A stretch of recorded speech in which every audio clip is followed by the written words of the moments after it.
Such a fucking smart thing. Yeah. That guy's awesome, man. I like the big fan. 225 weight class. Yeah. And even the 195 weight class is They should good. do 10. They should skip 70 and do 10 every you know, like do 25, 35, 45, 55, 65. Just go 10 every. 10 is good. 10 makes sense. Yeah. When you got like 70 and then you got 85 and then you get 85 and 205, that's too many pounds. What was I mean, GSP versus, what were they going to do? GSP versus Bisping? Yeah. I've tried to explain this to people because I've been in the room and stood next to those guys. Bisping is a big man. He is. He's a and big GSP dude. is a normal sized guy. I don't see how that fight was going to be fair. You know? Well, also Bisping is currently active. GSP took years off. Bisping is capable of fighting at 55, he says. Bisping said he can make 55. Wow. Yeah, so if he wins at 180, 185, he has thought about fighting either at 170 or at 155. Like, what the fuck? He's a big dude. Strong. I've trained with him. He's a big, strong. He's what, 6'2", something like that? Bisping? Yeah. Yeah. He's tall. Yeah. He's big. He's got big fucking boy. incredible cardio, Yeah, too. for sure. He's a hard worker. Yeah.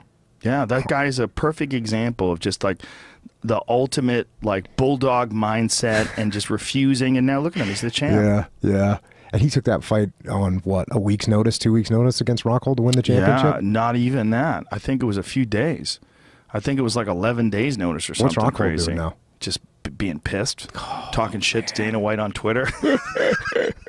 Because he was mad that GSP got a title shot and he hasn't earned a title shot yet. He's like, what the fuck did GSP do? And, oh, man, the whole weight class is in a flux. And there's a funny meme of because Bisping said that his knees hurt because they said that the UFC said they want him to fight Yoel Romero because the GSP fight is off. And he's like, well, actually, my knees hurt, so I can wait for GSP. So he's like, I can't really train right now. I'm good. I'm just going to sit back and take a little break. So there's a funny meme of GSP or of Michael Bisping in the hospital bed that says Bisping be like, I'll just sit here and wait for GSP. Oh, that's harsh, man. Yoel's a savage. He's terrifying. But that really bummed me out when Tim Kennedy lost to him.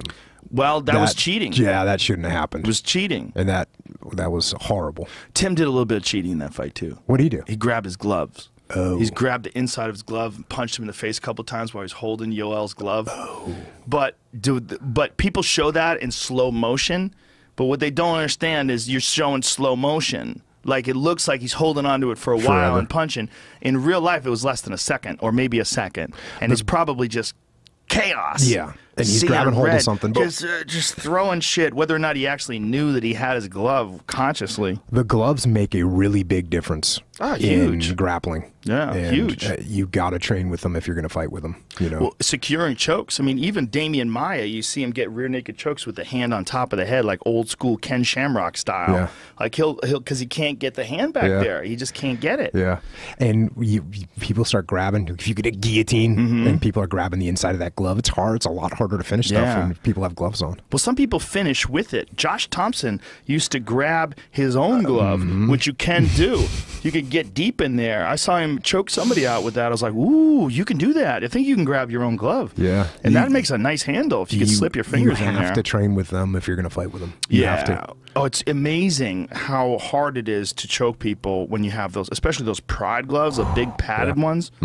Even Marcelo Garcia was having a really hard time with it when he had his one lone MMA fight. Yeah. I mean, he had this dude's back and he couldn't finish him. And a lot of it is because of those extra pads. They make a big difference. They really do. I don't think you should wear gloves. I really don't. I totally agree with you. I think fighting, if you could kick somebody in the shin to the face, like you can shin somebody in the face, but you can't knuckle them in the face. Yeah, no, I think it would be so helpful for all the head trauma that's happening if they took off the gloves and, and you had to either strike with an open palm or you had to pay the price because I might hit you twice before I broke my hand and now I'm going to be grappling with you and trying to take you down. I don't think people understand that if someone just ducks their head down and you hit them with a straight punch to the forehead, you are very likely to break your hand. I don't think you should be able to wrap your hands either. Yeah. I really don't. That would be awesome. I think you should have a cup on and a mouthpiece and shorts. Yep. And I really think that's it. Yep. I mean, and people are like, oh, you're a fucking idiot. You're a barbarian. They need to cover the glove. No, they don't. You're less of a barbarian. You make yourself more able to hit someone, and you don't really help them at all. Like, it's harder to hit someone bare knuckle. Yeah, like it's more realistic. Yeah, I wish they would make that change. Yeah. I wish that would change everything. How come you can elbow somebody but you can't bare knuckle them? That's crazy. Your knuckles are way more vulnerable. Yeah. Like, it's way harder to get that off until you wrap it up. Then you make it like a cast. You wrap it up and you get some, like a nice stiff wrist wrap where your wrist isn't going anywhere. You don't have to worry about buckling and flexing when you punch someone.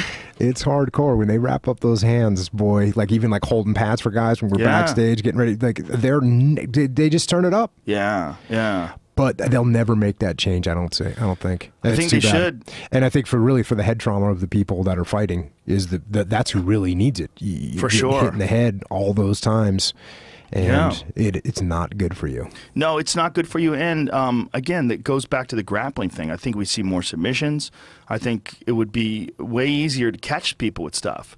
Like, it'd be way easier to secure guillotines and chokes.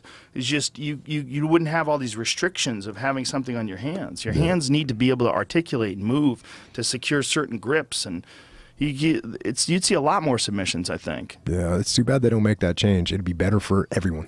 Yeah, I mean, I remember when I first started working for the UFC, you didn't have to wear gloves. Vitor was one of the first guys to wear them. Vitor and Tank. Tank was one of the first guys ever to wear gloves. And he wore those gloves that he was wearing were like old school century martial arts Chuck Norris gloves. Like, nobody had even thought to wear those. I think Tank was like the innovator. Yeah, Tank was an innovator for sure. Then Vitor innovated his head. Yeah. Pop, pop, pop, pop, pop, pop, pop. Yeah, man. Vitor, in the early days, I was there, his first fight in 1997, the first time at UFC 12. Nobody had seen anything like that. This guy comes in with his blazing hand speed, built like a fucking Greek god, and everybody's like, oh, Jesus, what do you do with this fucking kid? Yeah. That was interesting. And of course, we all heard, because I was, a jiu-jitsu guy at that time, we were like, oh, he's only a purple belt, is what we were hearing. And they gave him his black belt just because he's doing this fight and blah, blah, blah. He's only a purple belt. And he comes out and just, 13 punches to the face, bop, bop, bop. And then he did the same thing to Vanderlei, pop, pop, pop, pop, pop. Straight punches down the pipe. Crazy. Yeah, when he fought Vanderlei, he was wearing shoes. Remember that? He was wearing like wrestling shoes. There's all these wacky rules back then. It's really interesting to see, like, from 1993 to 2017, how far fighting has changed and how much we know about it now. Yeah. I always say that fighting in 1992 was theoretical. And we, somebody will say something to me on the internet like, hey, what about this martial art or whatever? And I'm like, hey, what do you think of this? And I'm like, there's no reason to theorize. Not only do we know from the UFC, we also have been now a country at war